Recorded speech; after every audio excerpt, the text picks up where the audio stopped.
Okay, it's not raining too bad, so let's take a look and start doing some prep work here. I'm going to start, of course, with checking tire pressures.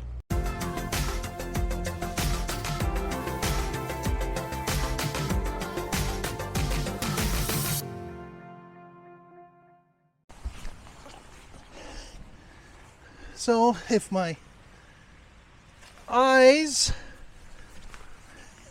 work well enough, which they don't, I believe it says I'm supposed to be at about 60 or 65 psi. I'm sitting right at 65, so I'm going to run with that. Maybe the other tire will give me something easier to read. 65 makes sense. They said these were new tires, so I expect them to be at pressure. We'll try this side here and see if I can get a reading.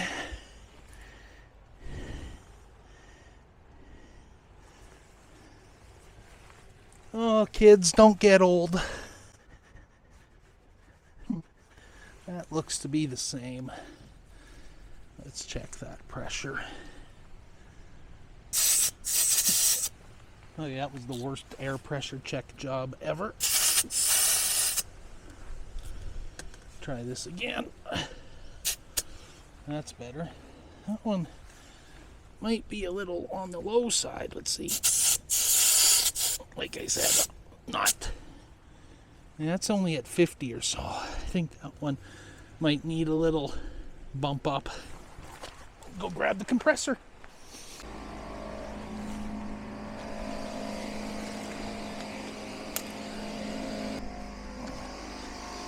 There we go. While I was in grabbing the air chuck, I found my better air pressure gauge, so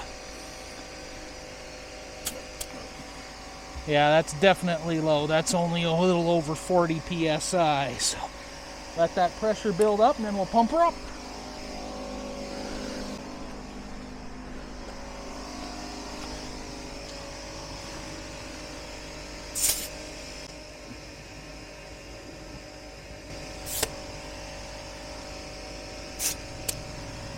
A little over 50. Gotta let the air compressor build up strength again here.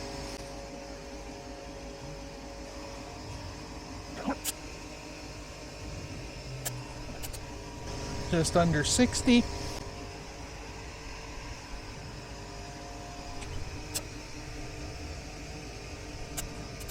There we go. About 62, 63. I'm going to double check the other side again now that I have my better air pressure gauge.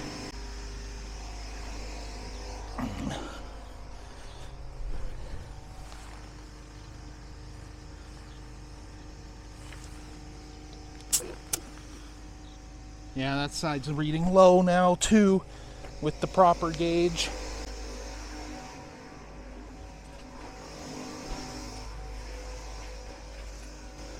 Try not to step on the neighbor's lawn.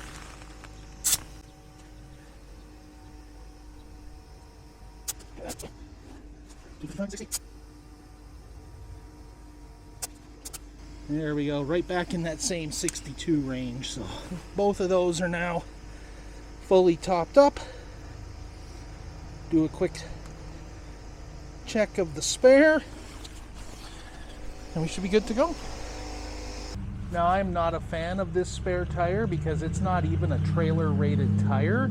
It is just a passenger car tire. So I'm really looking at the tire as being something that is something I would only mess with in an emergency where I need to get off the road and into a safe spot.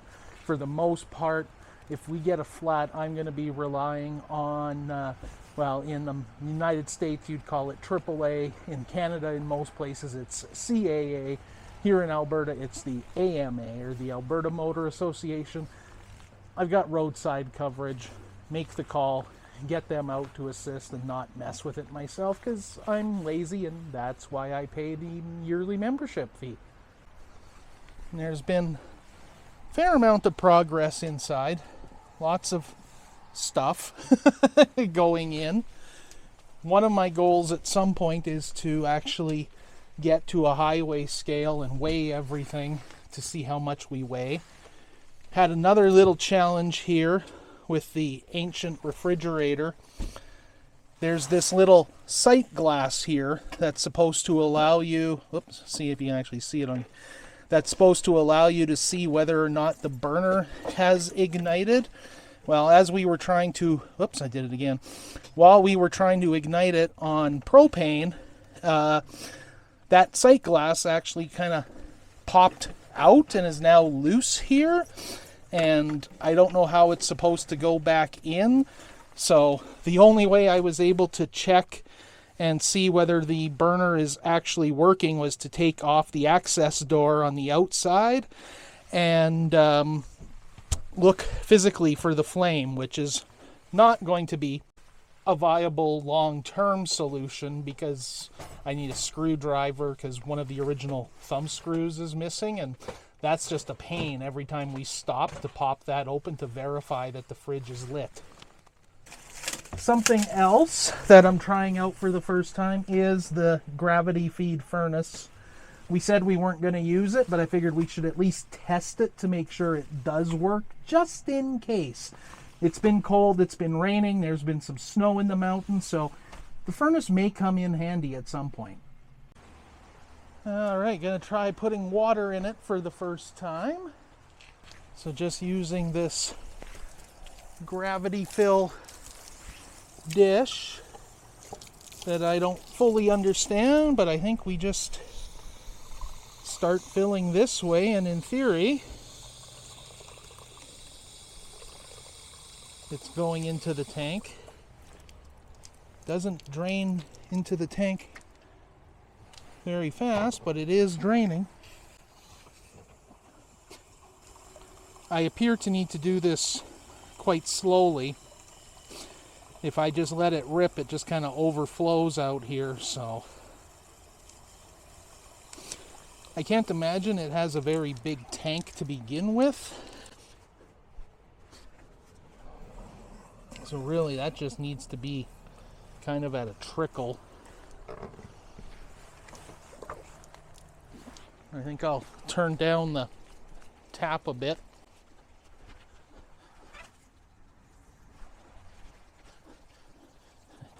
That might still be coming too fast. I'm going to let it drain down a notch here.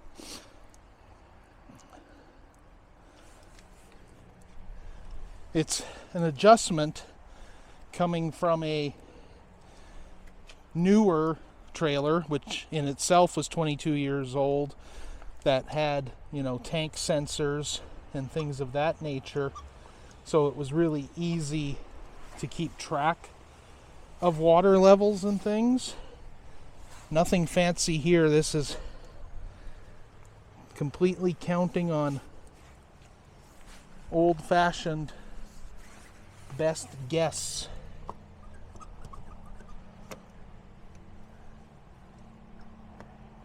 And right now, that's not going down anymore, so I don't know if it's full or not, but let's try it.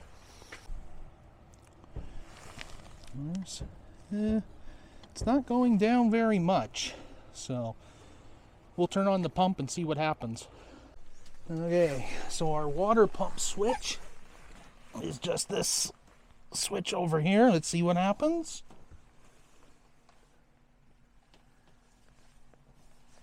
I hear a whole lot of nothing.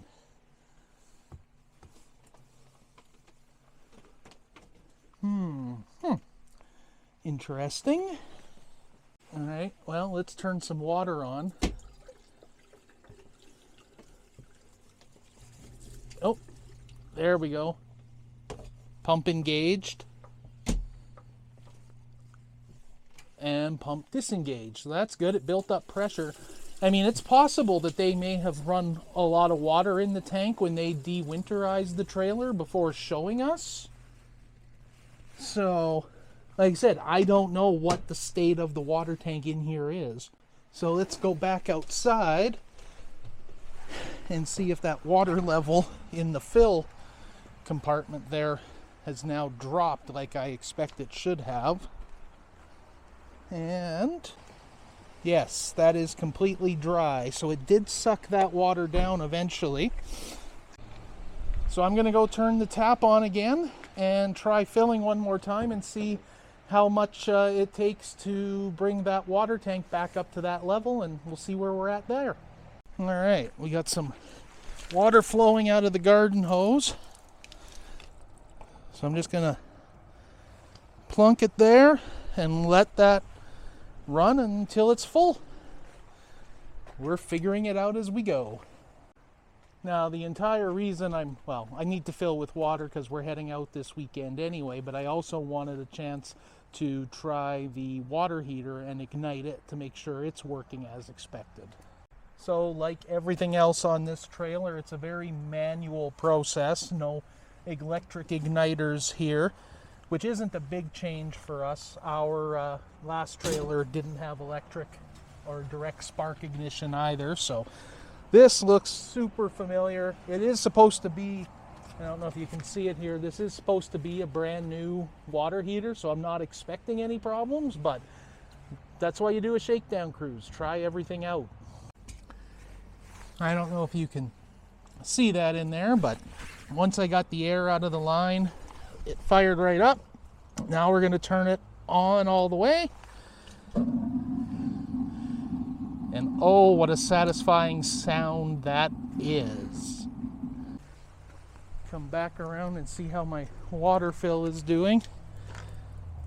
That's looking pretty full. So I think we probably have a full tank of water now.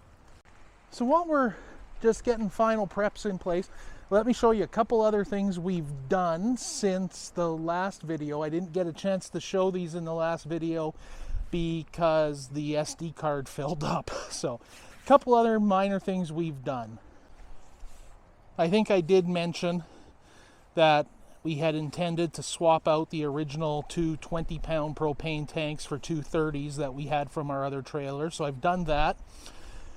Plus got this handy lock to keep the tanks secured to the trailer. And also mentioned we went from the DC-24 battery that came with the trailer, put a DC-27 in place, and put this heavy-duty lock from California Immobilizers on place.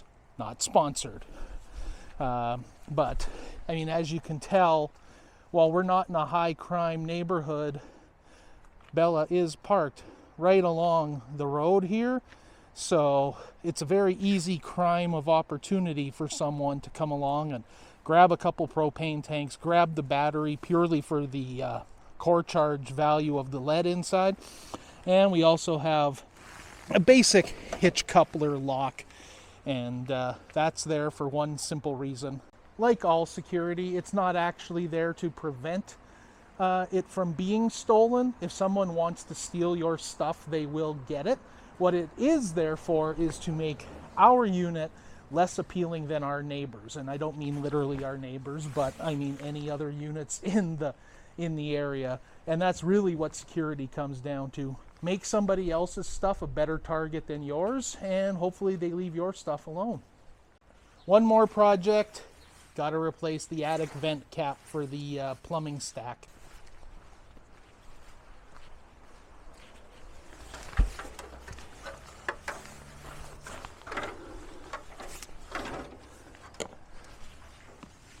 So when I was polishing up on the roof here the other night, the existing attic cap is so sun-baked and worn that it just basically started to shatter.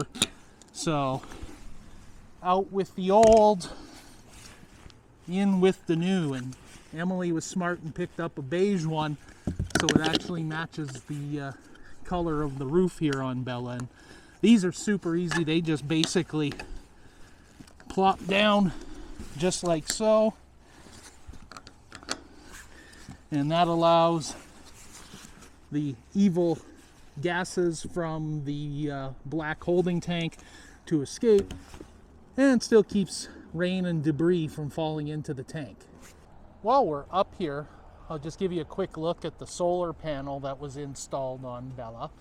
I'm not necessarily a huge fan of a solid solar panel being mounted to the fiberglass trailer, just because it meant they had to drill holes in the fiberglass, and I'd rather have fewer holes in it than more. You know, some 100-watt stick-on panels probably would have been the way to go, and then you would have just had to have some cables running down there, so there would have been fewer holes. But it is what it is, and the important thing is I just have to keep watching for leaks and making sure that we don't get any water infiltration, and that I keep an eye on the seals and maintain them properly. Okay, so that's going to wrap it up for tonight. So we've got everything that we can think of packed. We've tested out all the systems. The refrigerator really hasn't gotten cold yet, but I do know that those fridges can take a few hours before they get cold. And I'm not sure if it's just not working, or if all the wind we had today during the storm maybe blew the pilot out, or what's happening. But flame was lit and everything when we left it here tonight. So we're gonna turned it to max, and we'll see what happens by morning, if the fridge is cold or if we're gonna have to rely on ice packs. The fridge is, like I said, is not really my favorite thing, especially now that sight glass popped out and it's really hard to tell if it's lit. So we'll probably have to save up some money and look at replacing the fridge at some point. Probably will run with the existing furnace for a while. It seems to be working. It didn't kill us tonight, so that's a good sign.